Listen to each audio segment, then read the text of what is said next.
नमस्कार, मी पंजाब डक. आज आहे 2 फेब्रुवारी 2025 आणि मी आहे माझ्या शेतामध्ये या ठिकाणाहून शेतकऱ्याला अंदाज देणार आहे. कारण की राज्यात शेतकऱ्याचा हरभरा काढणी चालू झाला आहे. म्हणजे हे काय असा हरभरा आता काढायला आला आहे. आमचा हा 23 ऑक्टोबरचा आहे.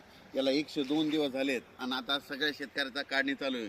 तर सर्व शेतकऱ्याचे फोन येलेत, मग आता पाऊस येईल का? तर राज्यातल्या शेतकऱ्याला सांगतो, राज्यामध्ये सध्या काही पाऊस येणार नाही, काही चिंता करायची गरज नाही. फक्त अंशात ढगाळ वातावरण राहणार आहे, त्याच्यामुळे काही चिंता करायची गरज नाही. जवळपास 20-21 दिवस काही पावसाचं वातावरण तयार होणार नाही, म्हणून काही चिंता करायची गरज नाही.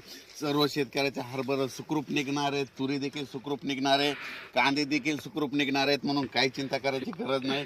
निसर्गाचा अवकाळीपणा काही येणार नाही, म्हणून काही चिंता करायची गरज नाही. राज्यातल्या सर्व शेतकऱ्याला सांगू इच्छितो की राज्यामध्ये सांगायचं झालं तर म्हणजे आज 2, 3, 4, 5 दरम्यान राज्यात हवामान कोरडंच आहे. फक्त अंशतः ढगाळ राहणार आहे, म्हणून हा अंदाज लक्षात द्यायचा. आणि त्याच्यानंतर राज्यामध्ये जवळपास 20 तारखेपर्यंत राज्यात हवामान कोरडंच राहणार आहे. 20 फेब्रुवारीपर्यंत कोरडंच राहणार आहे, म्हणून हा अंदाज लक्षात द्यायचा. पण राज्यात सध्या तरी पावसाचं वातावरण राहणार नाही, म्हणून काही चिंता करायची गरज नाही. द्राक्ष बागायतदार शेतकऱ्यासाठी आनंदाची बातमी.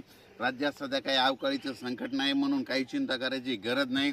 आणि विशेष म्हणजे यावर्षी उन्हाळा जरा कडक जाणार आहे, म्हणून हे देखील त्यांच्यासाठी खूप आनंदाची बातमी. आणि ज्या शेतकऱ्याचा हरभरा काढणी चालू आहे त्याने आता तुम्ही काढू शकता, कारण की अवकाळीचं काही संकट नाही, म्हणून हे लक्षात घ्यायचं.